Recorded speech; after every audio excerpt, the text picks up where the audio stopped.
भाजपा के भीतर कलह अब चरम पर पहुंच चुकी है। मोदी और शाह अपने विरोधी गुट के नेताओं को बलि का बकरा बनाने में कोई कसर नहीं छोड़ रहे हैं। इसमें सबसे बड़ा नाम राजनाथ सिंह का है। पहले से तैयार लिस्ट को फाड़ कर फेंक दिया गया, फिर से नई लिस्ट तैयार हुई। असल में मोदी और शाह एक तीर से कई निशाने साध रहे हैं।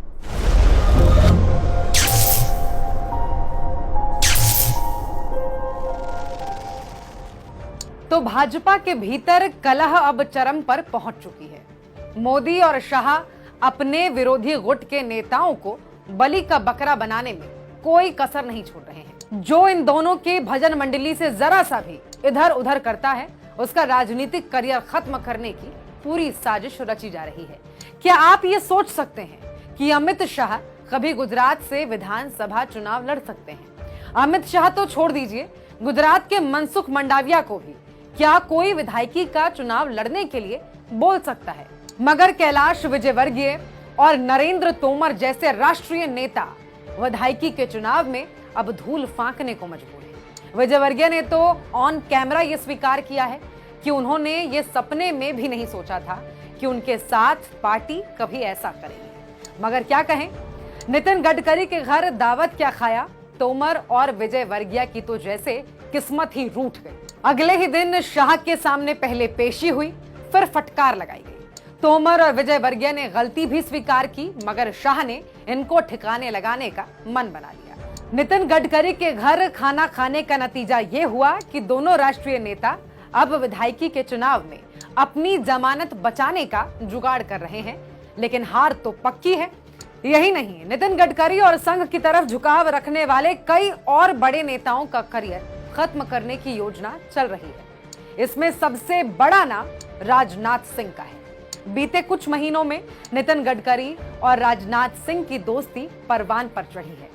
संघ के हर बैठक में भाजपा की सारी पोल पट्टी राजनाथ सिंह और नितिन गडकरी नागपुर हेडक्वार्टर तक पहुंचा रहे हैं। बस यही बात मोदी और शाह को खल रही है। सूत्रों की माने तो इस बार लोकसभा चुनाव में राजनाथ सिंह को टिकट नहीं मिलेगा। मोदी शाह उन्हें राजनीति से संन्यास दिलाने के लिए अपना मन बना चुके हैं। और वैसे भी राजनाथ सिंह और अमित शाह की अदावत काफी पुरानी है।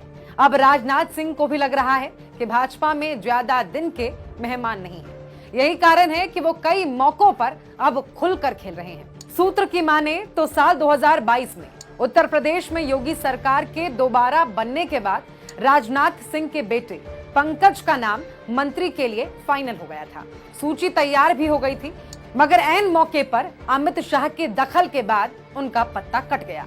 पहले से तैयार लिस्ट को फाड़ कर फेंक दिया गया, फिर से नई लिस्ट तैयार हुई जिसमें से पंकज का नाम गायब था। हालांकि इससे योगी काफी नाराज भी हुए थे, मगर संघ के दखल के बाद किसी तरह से मामले को रफा दफा कराया गया। योगी और शाह के रिश्ते खराब होने में एक ये भी कारण था। इसी तरह राजस्थान में संघ और नितिन गडकरी गुट के दो केंद्रीय मंत्रियों गजेंद्र सिंह शेखावत और कैलाश चौधरी का राजनीतिक करियर खत्म करने की भी योजना चल रही है। कहा जाता है कि ये दोनों मंत्री कई मौकों पर खुलकर नितिन गडकरी की तारीफें करते थे, जो अमित शाह और मोदी को पसंद नहीं आया। नतीजा ये है कि इन दोनों मंत्रियों को वहां से विधायकी लड़ने पर मजबूर किया जा रहा है, जहां इनकी जमानत जब्त होने से कोई नहीं बचा सकता। असल में मोदी और शाह एक तीर से कई निशाने साध रहे हैं। उन्हें पता है कि भाजपा मध्य प्रदेश, छत्तीसगढ़, राजस्थान में बुरी तरह से हार रही है, लेकिन इसी बहाने मोदी शाह अपने विरोधी गुट के नेताओं को ठिकाने लगाने का कोई मौका नहीं छोड़ रहे हैं। शायद यही कारण है कि शिवराज मामा को भी अब ये एहसास हो गया है कि उन्हें बलि का बकरा बनने से अब संघ भी नहीं बचा सकता।